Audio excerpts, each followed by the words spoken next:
Donc la conférence qu'on m'a demandé de faire aujourd'hui, ça concernait le prophète Mohammed alayhi salatu wassalam, un être exceptionnel. Bien évidemment, ce n'est pas parce que je suis musulman que je considère que le prophète alayhi salatu wassalam est un être exceptionnel.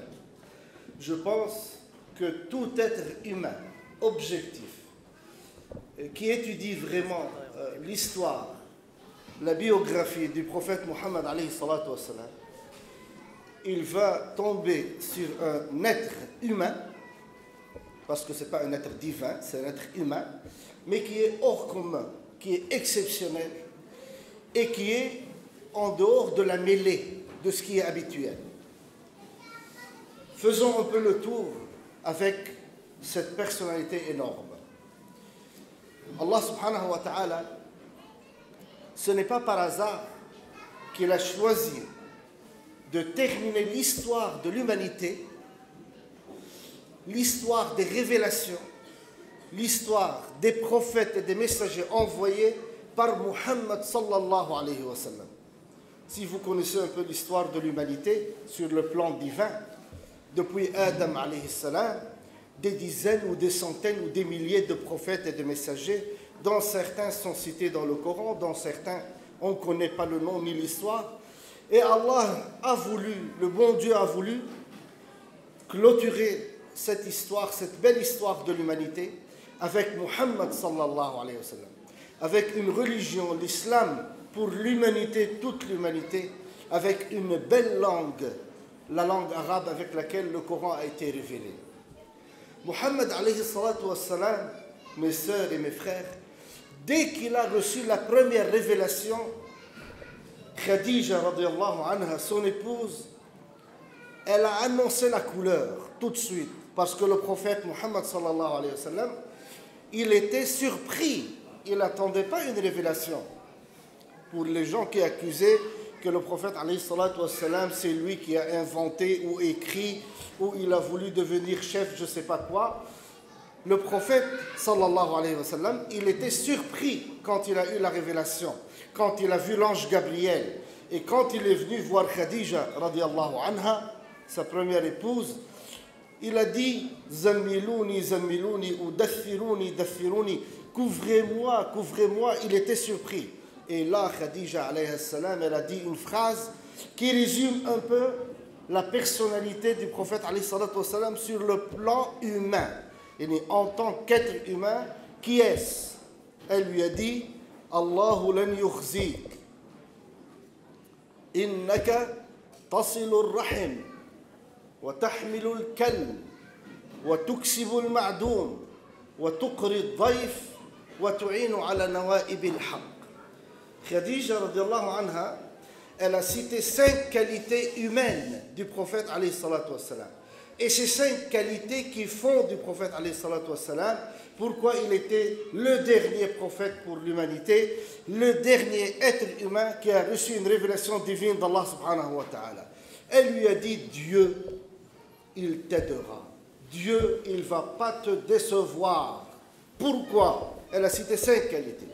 Elle lui a dit, tu es quelqu'un qui établit des bons liens avec sa famille. Tu es quelqu'un qui aide toute personne en difficulté ou qui est dans le besoin. Tu es quelqu'un qui accueille son hôte de la meilleure des façons. Tu es quelqu'un qui a toujours toléré les difficultés. Tu es quelqu'un qui a défendu toujours les causes justes. Regardez un peu ses qualités. Aider les gens, résister, patienter, défendre toute cause juste, accueillir de la meilleure façon, aider toute personne en difficulté. Donc ça fait de toi, et ça c'est son épouse qui parle. Si quelqu'un un jour, vous voulez savoir qui est-ce, posez la question à son épouse ou l'inverse. Pourquoi? Parce qu'ils vivent ensemble tout le temps. C'est là le vrai. Pour cela que le prophète sallallahu alayhi wa sallam disait khayrukum khayrukum li ahlihi, le meilleur parmi vous, c'est le meilleur envers sa famille, son épouse, parce que là, on découvre l'être humain. Et là, c'est la femme qui parle, qui dit, toi, tu es quelqu'un qui est excellent et Dieu, il ne va pas te perturber, il ne va pas te décevoir. Et vous connaissez un peu la suite. Cet être, il était exceptionnel. Et pour cela, quand il a reçu la révélation divine, et quand il a dit aux gens, est-ce que si je vous raconte qu'il y en a derrière cette montagne, qu'il y en a des guerriers qui arrivent, est-ce que vous me croyez? Tout le monde a dit oui, parce qu'il n'y a aucune personne qui doutait de la transparence de cet être humain, de l'honnêteté. Et après, ils ont dit non. Il a dit donc, je vous avertis, la ilaha illallah, Dieu est unique. Je vous avertis qu'il y a l'enfer, qu'il y a le paradis. Je vous avertis que vous n'avez pas le droit de rester dans un état d'adorer des idoles et de rester sans croire à un Dieu unique. Et c'est là où le problème a commencé. Ils n'ont pas pu l'accuser qu'il n'est pas honnête. Ils n'ont pas pu l'accuser qu'il ne dit pas la vérité. Donc ils commencent à construire des histoires qu'il veut le pouvoir ou autre. Et le prophète, alayhi salatu wassalam, par ses qualités humaines, il a pu attirer tout le monde. Les qualités humaines du prophète, alayhi salatu wassalam. Et ce n'est pas arrêté seulement envers les musulmans. Ses rapports avec les musulmans étaient exceptionnels. Avec les compagnons, étaient exceptionnels. Avec les gens faibles qui commettent des erreurs.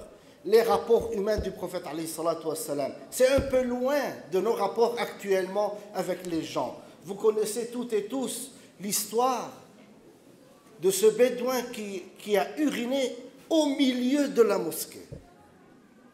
Et quand les compagnons, ils ont voulu le mettre dehors, il a dit laissez-le terminer. Puis il lui a expliqué calmement, doucement, d'une façon qui est sereine, que ça ne se fait pas. C'est un lieu de culte, ce n'est pas là où on doit uriner.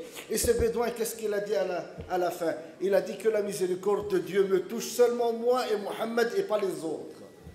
Il était ébloui par ce caractère humain, gentil, cette souplesse du prophète alayhi salatu wassalam.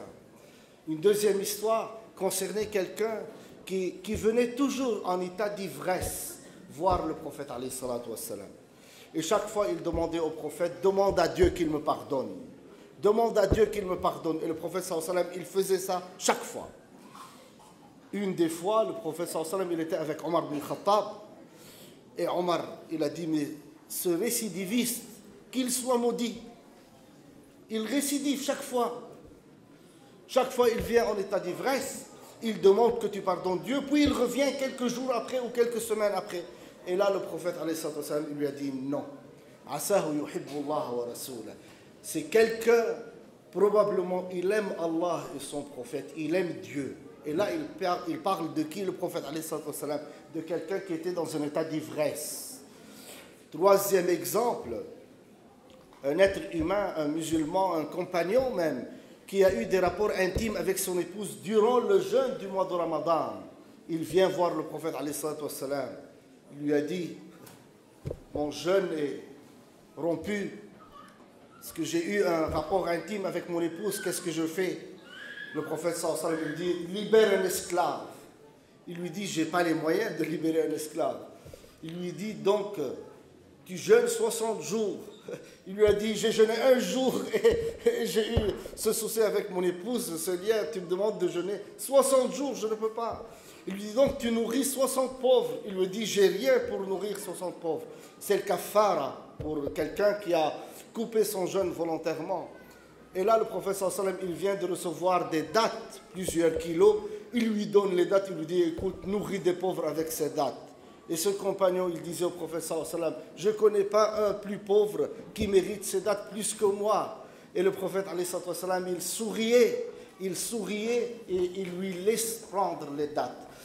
Ces exemples et d'autres donnent des idées comment était le prophète alayhi wa sallam en tant que prophète avec les faibles entre guillemets, tous on est des faibles, chacun de nous il peut commettre des erreurs, mais ces trois exemples et tant d'autres exemples montrent que le prophète alayhi wa sallam, il était assez souple avec les gens, il était assez sympa, il trouvait toujours des solutions, c'est son caractère humain, et c'est lui qui nous a dit « Ma kana ar-rifqu fi shay'in illa zanah, wa ma nuzi'a min shay'in illa shanah » que la douceur, quand la douceur elle est dans une affaire, elle embellit l'affaire.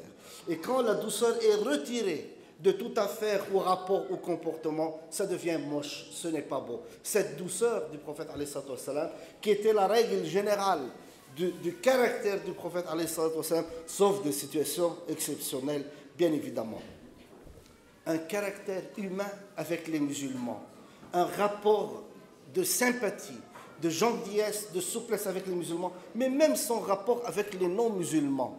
Vous allez voir son rapport avec les non-musulmans, et pas des non-musulmans pacifistes, mais des non-musulmans qui ont agressé le prophète physiquement et qui ont tué et torturé un nombre non négligeable de compagnons. Le prophète sallallahu alayhi wa sallam, un jour, il pleurait. Il était dans un état de détresse. Il pleurait. Pourquoi? Parce qu'il y a des mécréants qui cassent l'islam, il y a des mécréants qui l'humilient, il y a des mécréants qui tuent les musulmans, qui torturent les compagnons, qui torturent les femmes, qui éliminent physiquement les gens. Et là, le prophète sallallahu alayhi wa sallam, il commence à invoquer Allah subhanahu wa ta'ala. L'ange Gabriel se présente. Et là, vous découvrez l'homme. Là, vous découvrez le prophète alayhi wa sallam. Puis il y a une deuxième situation encore aussi belle que celle-là. Et l'ange Gabriel lui dit, je viens. J'ai un ordre d'Allah subhanahu wa ta'ala. Donc, qu'est-ce qui se passe? Il lui envoie l'ange des montagnes, Malak al-Jibal. Il lui dit, l'ange de montagne, il dit, je suis là et j'ai un ordre de Dieu. Si tu veux, je peux écraser ces gens-là qui vous torturent, qui vous tuent, entre les deux montagnes. Et ça y est, l'affaire est réglée. Ça y est, l'affaire elle est réglée. Et là, écraser les gens, ce sont des gens, des guerriers qui tuent. Ce n'étaient pas des gens pacifistes. Et là, le prophète, alayhi salam, il dit, non. Il dit, je préfère que Allah subhanahu wa ta'ala fait sortir de ces gens des personnes qui, dans le futur, vont dire « Ashhadu an la ilaha illallah wa ashhadu anna Muhammadan Rasulullah ». C'est le niveau du prophète alayhi salam. C'était un niveau exceptionnel. Parce que c'est très difficile dans un moment de détresse où on vous dit « Écoutez, Dieu vous donne la permission. Ce n'est pas à vous de punir. Lui, il va punir des criminels. » Et là, le prophète, alayhi salam, vous découvrez cet être exceptionnel. Ce n'est pas étonnant, parce que son rapport avec Allah subhanahu wa ta'ala était un rapport de haute qualité. Le prophète, alayhi salam, son rapport, pas seulement avec les gens, était exceptionnel, mais avec son créateur était exceptionnel. Et c'est là l'affaire. Parce que quelqu'un qui est exceptionnel avec les gens, cherchez un peu, il est exceptionnel avec Allah subhanahu wa ta'ala. Le prophète sallallahu alayhi wa sallam, qui a eu le pardon de ses péchés, même antérieurs, il a eu cette nouvelle transmise à lui, parce que Allah, il sait qui est le prophète sallallahu alayhi wa sallam, et il sait qu'il ne va pas pécher. Malgré ça, il priait les nuits, jusqu'à ce qu'il aura les jambes gonflées. Il priait les nuits d'une façon surérogatoire. Il jeûnait, il faisait des invocations exceptionnelles, sans que personne ne le voie, sauf ses épouses. Une fois, il était avec Abu Bakr Siddiq, ils dormaient ensemble. Et chaque fois, il disait à Abu Bakr, tu dormais? Et Abu Bakr lui dit non. Donc après, il lui a répété ça 3-4 fois. La 5e fois, Abu Bakr, il a dit, radiyallahu anhu, je ne vais pas répondre. Comme ça, il pense que je dors. Il n'a pas répondu et il a vu le prophète sallallahu alayhi wa sallam se lever et prier la nuit et prosterner et lire du Coran. C'est exceptionnel ce lien avec Allah Azza wa Jal. Et le lien avec Allah, ça se manifeste pas seulement dans des moments où tout va bien, dans les moments de difficulté, comme quand il a eu la lange des montagnes, et dans une autre situation quand il était à Taif. Quand le prophète sallallahu alayhi wa sallam était à Taif, à côté de la Mecque, un peu plus loin, il était humilié, frappé, et il y en a des enfants qui jetaient des cailloux et des déchets sur lui. C'est compliqué, c'est difficile. Nous, parfois, dans une situation, si quelqu'un nous dit une phrase, on peut crier ou sauter. Et là, le prophète sallallahu alayhi wa sallam, pareil. Il se met par terre, il commence à invoquer Dieu. Et c'est une des invocations exceptionnelles. Allahumma ilayka ashku ضعف قوتي وقلة حيلتي وهواني على الناس أنت رب المستضعفين وأنت ربي إلى من تكلني إلى عدو يتجهمني أم إلى بعيد ملكته أمري إن لم يكن منك غضب علي فلا أبالي. Là, le prophète sallallahu alayhi wa sallam, dans un long dua, dans une longue imploration d'Allah Azza wa Jal, donc il lui dit Allah, tu me laisses pour qui? Le sens un peu de ce dua, mais la phrase à apprendre, c'est celle-là. In lam yakun minka ghadabun alayya fala ubali. Oh Allah, si tu n'es pas fâché contre moi, ça ira. Regardez le niveau. Il y a quelqu'un qui est humilié pour Dieu, qui est frappé dans la voie de Dieu, qui est dans un moment de détresse où il doit être assuré par Allah subhanahu wa ta'ala. Et là, qu'est-ce qu'il fait? Il fait profil bas avec Allah subhanahu wa ta'ala en disant: j'ai besoin de toi, mais si tu n'es pas en colère contre moi, ça ira. يعني هذا المستوى الذي وصل إليه رسول الله صلى الله عليه وسلم في علاقته مع الله عز وجل وفي علاقته مع الناس جعلت منه إنسانا استثنائيا في تاريخ البشرية. Donc ce rapport du prophète عليه الصلاة والسلام avec Allah subhanahu wa ta'ala, avec Dieu, ce rapport du prophète sallallahu alayhi wa sallam avec les êtres humains en général, ça faisait de lui une personne exceptionnelle, un personnage exceptionnel dans l'histoire de l'humanité et pas seulement dans les plusieurs centaines de dernières années. Et son rapport avec les non-musulmans, pas seulement les gens qui l'agressent ou les gens à qui il a refusé que les compagnes les écrasent. Les funérailles d'un juif passent, il se met debout.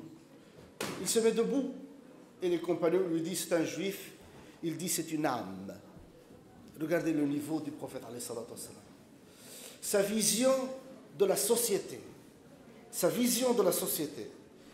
c'était lutter contre toute injustice. Et il disait que dans la période pré-islamique, j'étais invité à la maison de Abdullah ibn Jad'an pour un pacte. C'était Hilf al-Fudul, un pacte sur lequel les Qurayshites ont dit: c'est un pacte pour aider toute personne qui subit une injustice.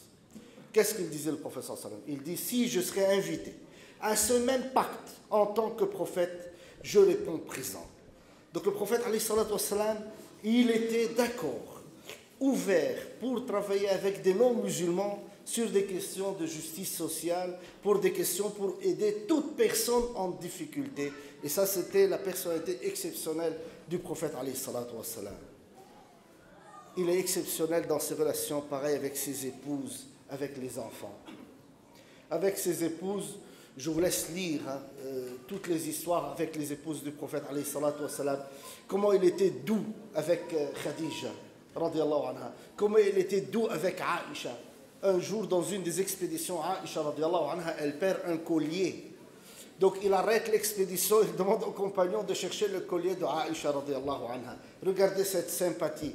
Une fois, Salama, une des épouses, radiallahu anha, qui a préparé un plat pour les compagnons. Aïcha, elle était un peu jalouse, elle a laissé tomber le plat. Et quand les compagnons ont posé la question, qu'est-ce qu'il a dit? Gharat ummukum, sans citer le nom. Il a dit: votre mère a été un peu jalouse, sans citer le nom de qui? Ce rapport qu'il y avait avec ses épouses, avec les enfants, il tenait les enfants sur lui. Quand il prosterne, le Hassan et le Hussein montaient sur son dos. Et il ne se levait pas avant qu'il descende. Une fois, un des compagnons, un vrai homme, entre guillemets, il lui a dit: moi, je n'ai jamais pris des enfants entre mes bras. Je n'ai jamais embrassé des enfants. Et qu'est-ce que le prophète sallallahu alayhi wa sallam lui a dit? Awa amliku laka an naza'a Allahu ar-rahmata min qalbika man la yarham la yurham. Le prophète sallallahu alayhi wa sallam lui a dit: qu'est-ce que je peux faire pour toi si Dieu a enlevé la miséricorde de ton cœur? Celui qui n'est pas miséricordieux, il ne sera pas soumis à la miséricorde d'Allah subhanahu wa ta'ala. Un être exceptionnel vraiment. Et c'est pour cela que aimer le prophète alayhi salatu wa salam, ça ne s'arrête pas au niveau technique. Et c'est ça ce qui se passe actuellement, malheureusement, au niveau de beaucoup de gens de la communauté musulmane. Beaucoup de musulmanes et de musulmans pensent que aimer le prophète alayhi salatu wa salam, c'est seulement lire quelques hadiths et suivre un peu à l'aveuglette. Hein? C'est un peu côté technique. Comment il bougeait son doigt, je vais bouger mon doigt comme lui. Et comment il prosterne, je vais prosterner comme lui, tout ça. Ça c'est le côté apparent de l'iceberg. du relationnel avec le prophète alayhi salatu wassalam. Parce que aimer le prophète alayhi salatu wassalam, imiter, si tu veux imiter le prophète alayhi salatu wassalam, il faut l'imiter au début au niveau comment il était en tant qu'être humain. Avant de voir physiquement il bougeait son doigt ou non, il descendait sur ses mains pour prosterner avant les genoux ou l'inverse. Ça, c'est des détails juridiques déjà sur lesquels les savants ils ont divergé. Mais ce n'est pas ça suivre le prophète sallallahu alayhi wa sallam. On réduit l'être humain si on pense que suivre le prophète sallallahu alayhi wa sallam, c'est seulement ça. Une souplesse juridique exceptionnelle du prophète alayhi wa sallam. C'est le premier qui reconnaissait déjà la diversité juridique. Les compagnons, ils n'étaient pas un bloc, un monobloc qui font toujours la même chose, eux. Non. Les prophètes, les compagnons étaient différents même dans leurs pratiques religieuses. Il y en a des exemples. Les réponses du prophète sallallahu alayhi wa sallam adaptées aux compagnons. Je vous donne que deux exemples. Le premier, c'était deux compagnons qui ont fait la prière avec tayammum, sèche, parce qu'il n'y a pas d'eau. Puis ils ont retrouvé l'eau. Donc il y en a un qui refait l'ablution et la prière et un deuxième qui ne fait rien. Ils ont posé la question au prophète sallallahu alayhi wa sallam. Donc là, c'est une affaire où quelqu'un a refait la prière, quelqu'un qui n'a pas refait. Ce n'est pas un détail, c'est une affaire importante. Et le prophète sallallahu alayhi wa sallam, qu'est-ce qu'il dit? Il dit à un, asabta sunnah, et à un deuxième, ajza'atka salat. Il a dit à un que tu as suivi la recommandation et à l'autre, la prière que tu as fait, c'est bon. Donc le prophète sallallahu alayhi wa sallam, il donne deux réponses. Il dit à deux personnes qui ont fait deux choses différentes, vous avez raison tous les deux. Et c'est ça le prophète alayhi wa sallam. Ce n'est pas des fatwas où on dit c'est ça la vérité et ça c'est faux. Le prophète sallallahu alayhi wa sallam lui-même, il a reconnu la diversité juridique. Il a donné des réponses adaptées aux gens. Quand il y a une personne âgée qui s'est présentée, un compagnon âgé, il lui a dit, est-ce que je peux embrasser ma femme durant le jeûne du mois de Ramadan? Il lui dit oui.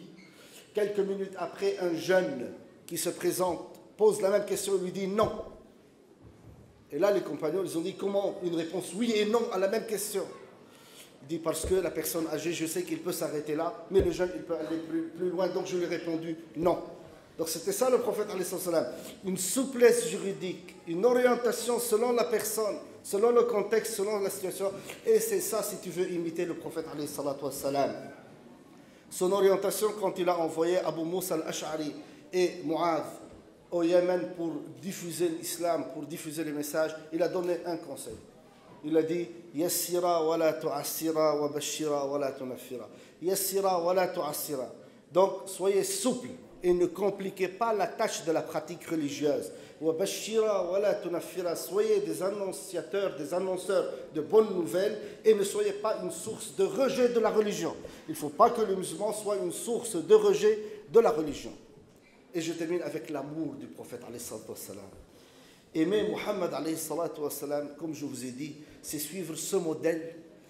Mais c'est même, il faut que le cœur tremble quand on cite Muhammad sallallahu alayhi wa sallam.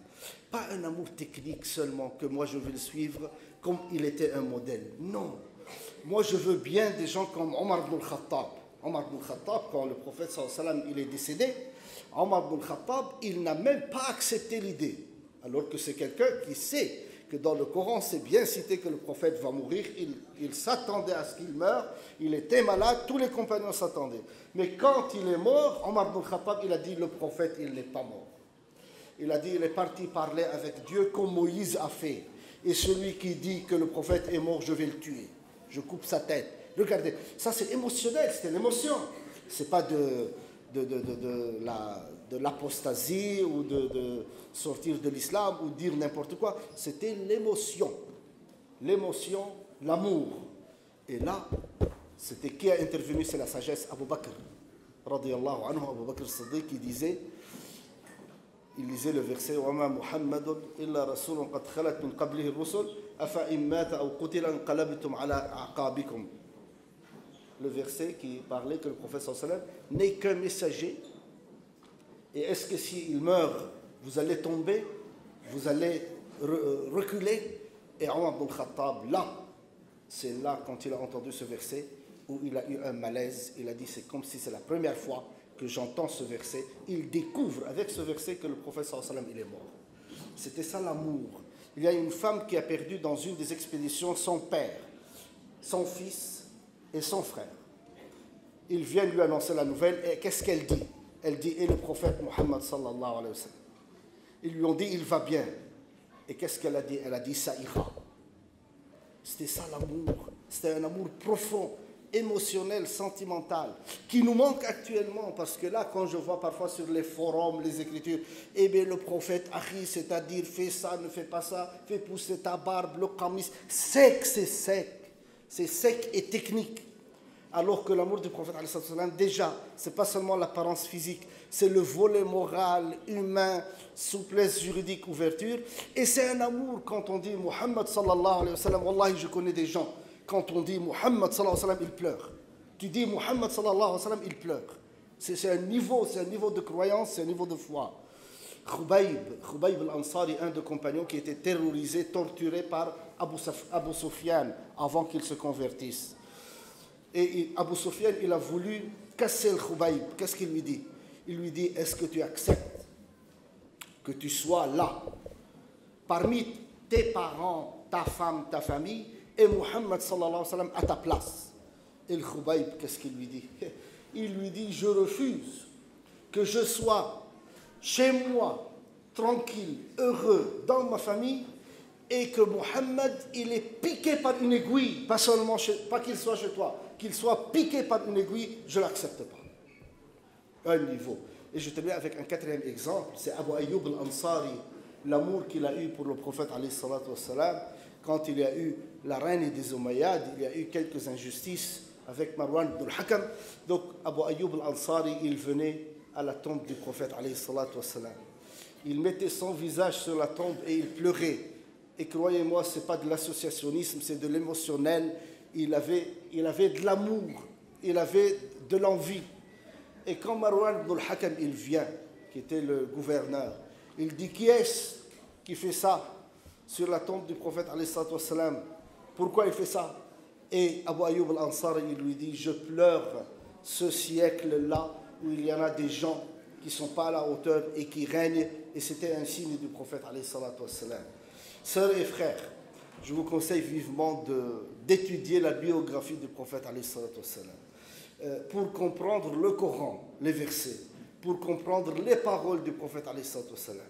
La meilleure des façons, à côté de la langue arabe et à côté des règles pour comprendre les textes et les articulations diverses, la meilleure des façons, c'est d'étudier la vie du prophète alayhi salatu wassalam, la biographie du prophète alayhi salatu wassalam. Pourquoi? Parce qu'en étudiant la biographie du prophète alayhi salatu wassalam, c'est comme ça qu'on découvre le sens des textes. C'est simple. On ne peut pas donner un verset en disant que tu ne peux pas, par exemple, travailler avec un non-musulman et on voit dans la vie du prophète sallallahu alayhi wa sallam qu'il a fait l'inverse. Tout de suite, on découvre que le sens de verset a été mal donné et que ce verset est mal utilisé comme dalil, entre guillemets.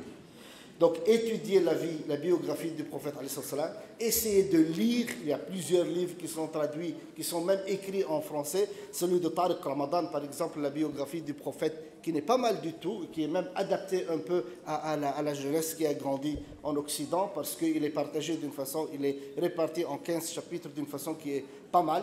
Essayez de travailler ça. Étudiez la biographie du prophète, aimez bien votre prophète et essayez d'établir un lien sentimental avec lui en essayant de l'imiter, pas seulement sur le plan technique, mais sur le plan en tant que personne humaine. Wassalamu alaikum wa rahmatullahi wa barakatuh.